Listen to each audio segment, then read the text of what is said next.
7 o'clock. Roy is missing in action, so I'm going to take over until he gets here. Today is June 21st, 2006. It's 7 o'clock. Call this meeting to order. Let's rise for the Pledge of Allegiance. To the flag of the United States of America and to the republic for which it stands, one nation, under God, indivisible, with liberty and justice for all.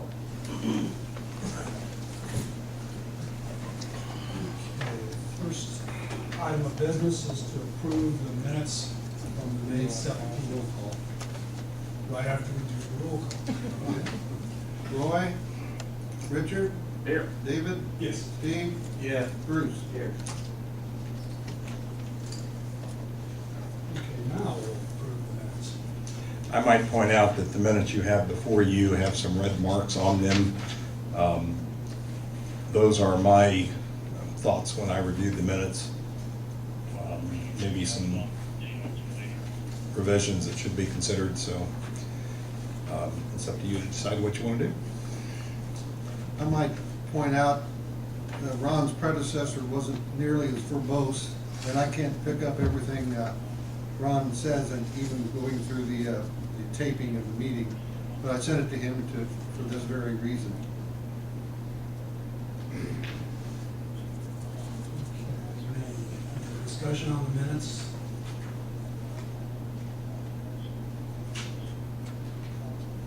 I would entertain a motion to approve these minutes with the changes as made in red. Motion. Second? I'll second. All those in favor of approving the minutes as they've been changed, say aye. Opposed, the same.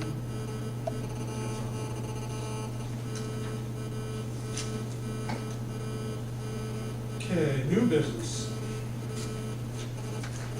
First item of business is St. Mary's Catholic Church is requesting a permanent variance at 1340, It's actually 1331, my typo. thought I heard you say that, 1331 East Hunter Robbins Way, Greensburg, Indiana, as allowed by the City of Greensburg Code of Ordinances, Section 155, 252, Part B, Part 2. The permanent variance involves the construction of an accessory building with an area of up to 5,800 square feet, which is greater than the 600 square feet limitation set forth in the City of Greensburg Code of Ordinances, Section 155.016, Part A, Part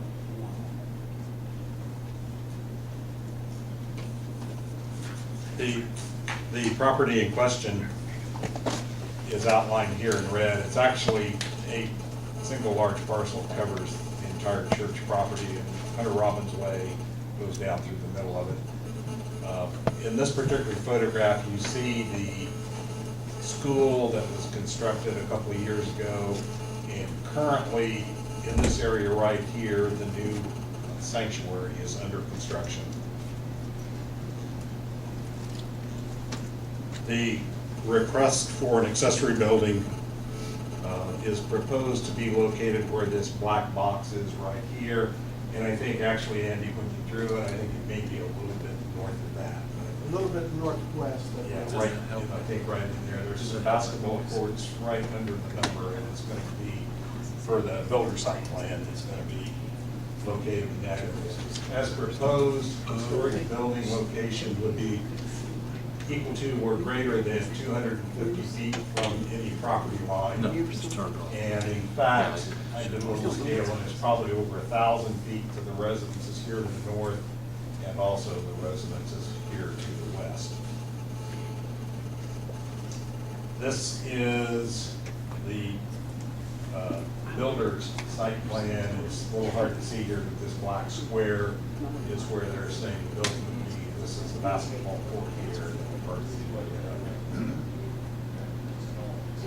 The building would be 46 or 48, I can't read on this, but it's 46 by 96, and then there would be a porch along the side here along the 96-foot dimension.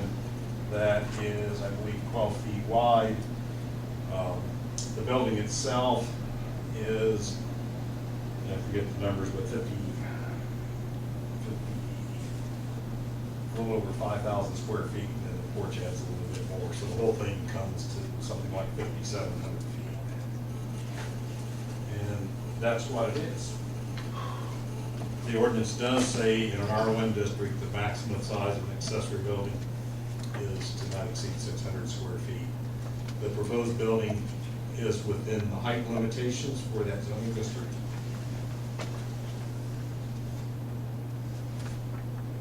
Are there any questions?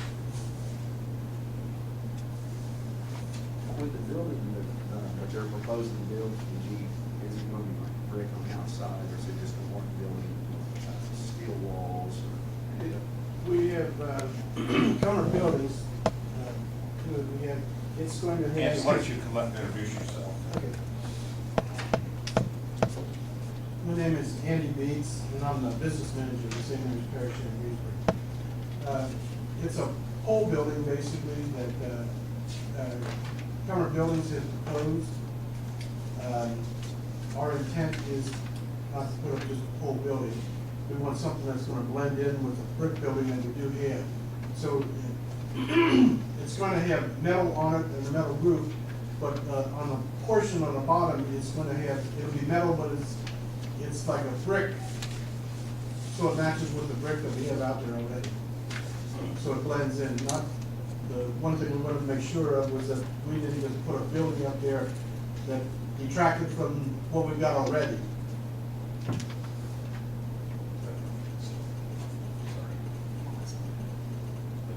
Oh, yeah, I see the brick in front of it.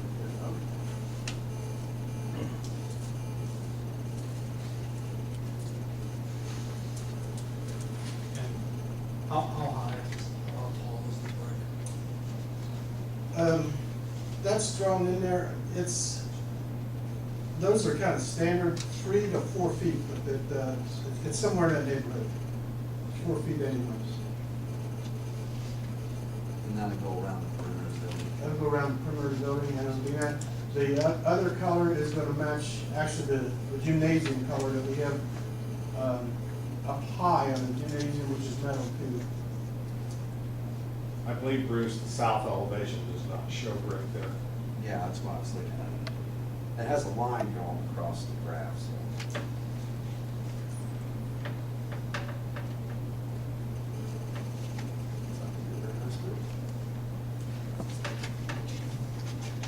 Do you have any other comments?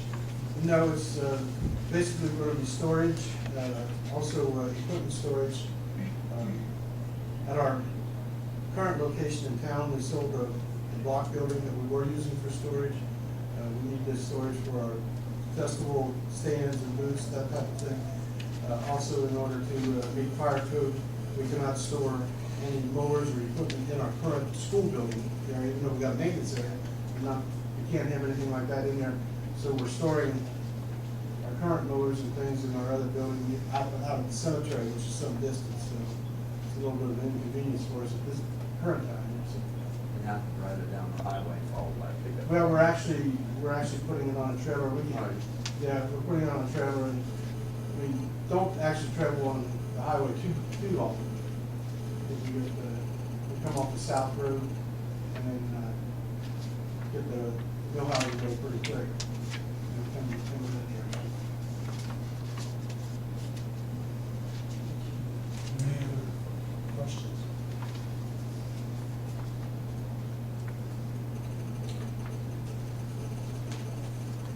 Are there any questions from the audience concerning this?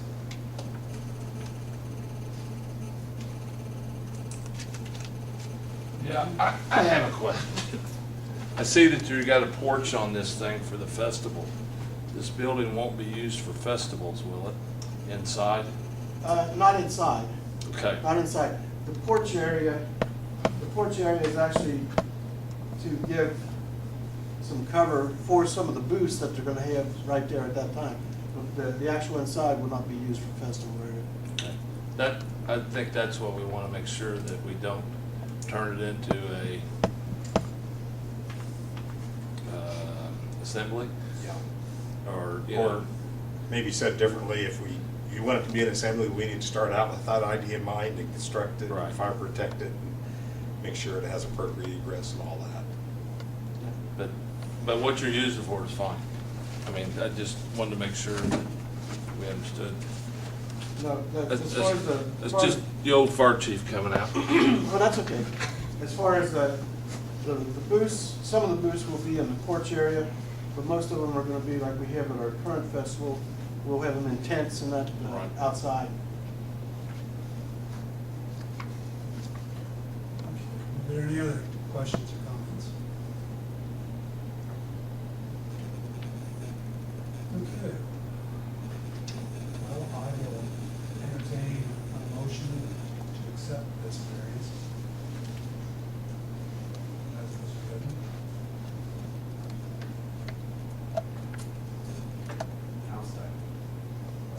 Okay, I'll make a motion that we do, accept this variance.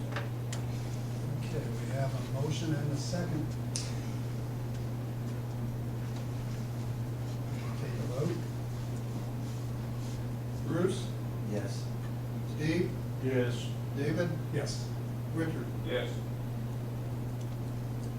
Okay, it's approved. Next item is the report from you. At the moment, we have no business coming forth for next month's meeting. Something will come in the next week, there's a possibility, but otherwise maybe next month will be a break. One of the things I have kind of noticed, when the minutes are written, we designate the members that are here, but we don't necessarily note staff members that are here. It's not that I have any particular strong feelings for myself, but what I've discovered reading old minutes, when there's reference made, in this case to Ron, and there's no notice at the top of the minutes as to who Ron is, and you're not familiar with the players 10 years from now, it might be very helpful. I think typically Chris gets noted, but it might be good to note any staff members that are here, so when they're referred to in the minutes, somebody in the future can know where to go back. Another item, within the last month, I had sent out some examples of sign ordinances from adjoining communities. There were 2 of them that spoke specifically to the question that we've kind of butted up against here more recently. The issue was indoor signage or signs not visible from the public right of way. If you have any questions about those, I do my best to answer. If you have any interest in seeing any changes to our ordinance, I would encourage you to discuss such potential changes with planning commission members so that they can make a recommendation to council for any appropriate ordinance changes. My final item for this evening, our ordinance, and this is kind of an informational thing for you all, but it's something the planning commission will hear about also. Our current ordinances provides for a filing fee and generally requires the petitioner to send letters to adjoining property owners and publish legal ads. In fact, as long as I've been with the city staff has taken care of publishing those letters or legal ads and notifying adjoining property owners. And I've chosen to do it this way because if we do it in-house, we know it gets done and we know it gets done properly. Unfortunately, the last couple of months, between variances at the hospital and some rezoning requests out on the west side of town, we have run up over $1,000 in postage due to the number of certified mailings sent out and the cost of those mailings. And I'm wondering if it would be appropriate to revise our ordinance where we have the property owner pay for the cost of the mailings and the legal fee, or the petitioner pay for the cost of the mailings and the legal fees, the advertising fees, and charge them that along with whatever filing fee we think is appropriate, and then we continue to take that responsibility. I don't think there's anything the Board of Zoning Appeals can do with this. I bring it to your attention only because some of the activities of this body have helped promote some of our costs more recently. If you have thoughts about this, again, I would encourage you to share those with members of the Planning Commission, because I intend to bring this before the Planning Commission here short time this evening and see if they have any interest in looking into this. Hey, Ron, you sent out those, surrounding area code requirements for the signage, and we sent you back information, I guess, on what we thought. So I thought it would be in your ball game, in your court, to get back with the planning commission if you thought you seen any of our comments. The Planning Commission has Because it's this. more up to you than it is up to Yeah. us. I'm just looking for everybody's input. I know it's something that you have dealt with a few times here recently, so I want you to be aware. Okay, well, I sent you back some information on it. You can take that. And I do appreciate your getting that to me. Do what you want to with it. And then I guess the final item that I would have is the minutes. We've been trying to get the minutes out to you all early, right after the meeting, when it's fresh in everybody's minds. And I do review them and mark them up a little bit sometimes. And